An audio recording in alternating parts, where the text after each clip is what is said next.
Good morning.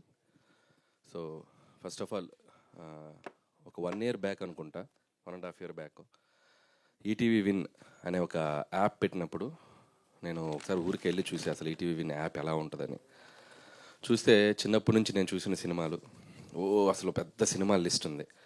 So నెట్ఫ్లిక్స్లు, అమెజాన్లు అసలు మొత్తం competitive world కదా. అసలు వీళ్ళు ఈటీవీ విన్ యాప్ని ఎలా ముందుకు డ్రైవ్ చేస్తారు అనుకునే 1.5 year గ్యాప్లోనే టోటల్గా అసలు మార్కెట్లో ఈటీవీ విన్ అనేది తనకంటూ ఒక డిఫరెంట్ ఇమేజ్ క్రియేట్ చేసుకుంది. అండ్ దీంట్లో అందరూ ఒకసారి గమనించదగ్గ విషయం ఏంటంటే that is only healthy content అంటే కుటుంబంతో సహా అందరం కూర్చొని, పసిపిల్లలైనా చిన్నపిల్లలైనా అందరం కూర్చొని చూసే కంటెంట్స్ కనపడుతున్నాయి. సో దానికి వాళ్ళ టీంని నేను అప్రిషియేట్ చేస్తున్నాను. అండ్ అలాగే ఇప్పుడు ఈ కొత్త ఐడియా కథాసుధ అంటే కథ మాత్రమే చెప్పే ఎటువంటి ఒక ప్లాట్ఫామ్. అంతేకాకుండా ఎంతోమంది యంగ్స్టర్స్కి, కొత్త వాళ్ళని ఇండస్ట్రీకి పరిచయం చేసుకోవడానికి, వాళ్ళలో ఉన్న ఒక టాలెంట్ని ఒక వెండి తెరకి పరిచయం చేయడానికి అందరికీ ఉపయోగపడేటువంటి ఒక మంచి ఆలోచన ఇది. అండ్ దీంట్లో ఒక గొప్ప విషయం ఏంటంటే సాధారణంగా ఈ బుల్లితెర నుంచి మనం వెండి తెరకి వెళ్తుంటాం. ఎంతోమంది ఇక్కడ ఏదో మనం చూపించి యూట్యూబ్లోనో షార్ట్ ఫిల్మ్స్లో చూపించి ఒక బిగ్ స్క్రీన్కి రావాలని చాలామందికి ఒక డ్రీమ్ ఉంటుంది. కానీ సో ఇలాంటి వాళ్ళందరినీ ఇన్స్పైర్ చేయడానికి వెండి తెర మీద దర్శకేంద్రుడు ఉన్నటువంటి ఒక కె రాఘవేంద్రరావు గారు కూడా దిగి వచ్చి ఒక యంగ్ డైరెక్టర్ లాగా ఎప్పుడేదో కొత్త అవకాశాలు తీసుకుని ఏదో కొత్త ఫిలిం తీసినట్టు ఏదో ఇక్కడ వచ్చి నిలబడి యంగ్ టీమ్ తోటి నిలబడి ఆయన మాట్లాడుతుంటే నాకు చాలా ఇన్స్పైరింగ్ అనిపించింది. అంటే మనం సాధించింది ఏదో ఒక 5 సినిమాలు తీసే సిట్లు కొట్టాం కదరా బాబు, ఇంకా అసలు ఆయన చూసి ఇంకా ఎంత నేర్చుకోవాలి, ఎంత గ్రౌండెడ్గా ఉండాలి, ఎంత డౌన్ టు ఎర్త్ ఉండాలి, సినిమా నుంచి ఇంకా నేర్చుకోవచ్చు. అంటే ఒక సినిమా హిట్ రాగానే నాకు అంతా తెలిసిపోవటం కాదు, సినిమా అనేది ఎవ్రీడే ఒక లెసన్ మనకు కొత్తగా పరిచయం అవుతూ ఉంటుంది. యంగ్స్టర్తో పోటీ పడాలి, ఇంకా నేను ఏదో ప్రూవ్ చేసుకోవాలని చెప్పి ఆయన తప్పనకి నిజంగా హ్యాట్స్ ఆఫ్ గురువు గారు, హ్యాట్స్ ఆఫ్. అండ్ అలాగే ఇందాక రాఘవేంద్ర గారితో నేను కింద కూర్చున్నప్పుడు ఒక మాట అన్నాను, 20 నిమిషాల్లో కథ చెప్పొచ్చా అని.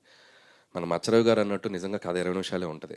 సో జనరల్గా ఒక సేయింగ్ ఉంది, కథని ఒక లైన్లో చెప్పగలిగితే, కథని ఒక వాక్యంలో చెప్పగలిగితే, అది అర్థమైతే ఆ సినిమా పెద్ద హిట్. అంటే ఎంత షార్ట్గా చెప్పినా ఆ సినిమా అంత డెప్త్ మనకు అర్థమయ్యగలిగిందంటే అది అంత పెద్ద హిట్. ఫర్ ఎగ్జాంపుల్ ఒక పెళ్లి సందడి గురించి చెప్పాలంటే, కళలోకి వచ్చిన ఒక స్వప్న సుందరిని ఎలా ప్రేమించి పెళ్లి చేసుకున్నాడు, సింపుల్. అది అంత బాగా అర్థమైంది కాబట్టి సినిమా అంత పెద్ద హిట్. ఒక ఘరానా మొగుడు ఒక పొగరెక్కిన భార్యని ఒక సాదాసీదా ఒక మెకానిక్ ఎలా దారిలో పెట్టుకున్నాడు. ఒక జగదేగుడు అతిలో సుందరు, దైవశక్తితో పాటు మానవ శక్తి కూడా అంతే ఈక్వల్ అన్నది చెప్పి, అట్లా ప్రతి కథని ఎంత సింప్లిఫైడ్గా మనం చెబితే అర్థం వద్దు, అది అంత గొప్ప కథ అవుతుంది, అంత పెద్ద హిట్ అవుతుంది. ఎందుకంటే కింద ఉన్న కామన్ మ్యాన్ కూడా అర్థమయ్యేంత ఈజీగా ఉండాలి కథ. ఎప్పుడు దాని చుట్టూ మనం ఎంత హడావిడి చేస్తాం, ఎంత స్క్రీన్ ప్లే చేస్తాం, ఎంత మేకింగ్ హడావిడి చేస్తాం అనేది తర్వాత సెకండరీ థింగ్. సో అలా ఒక 20 నిమిషాల్లో ఒక బ్యూటిఫుల్గా ఇంతమంది కొత్త వాళ్ళు, ఆర్టిస్టులు, టెక్నీషియన్స్, వాళ్ళందరినీ ఎంకరేజ్ చేయడానికి వచ్చి ఎక్స్పీరియన్స్డ్ డైరెక్టర్స్, మా గురుగారు లాంటి వాళ్ళు, అండ్ సతీష్ వేగ్నేష్ గారు, అలాగే యంగ్ ఆర్టిస్టులు, వీళ్ళందరితో పాటు భరణి గారు లాంటి ఒక లెజెండరీ యాక్టర్స్, వీళ్ళందరూ కూడా ముందుకు వచ్చి ఈ ప్లాట్ఫామ్ని ఎంకరేజ్ చేయడానికి వస్తున్నారు. అండ్ బాలాదిత్య, అండ్ తను ఎన్నో ఏళ్ళ నుంచి ఉన్నారు ఇక్కడ ఇండస్ట్రీలో, తను ఇలా మన సోనియా సింగ్, ఇంకా అప్కమింగ్ ఆర్టిస్టులు అందరూ.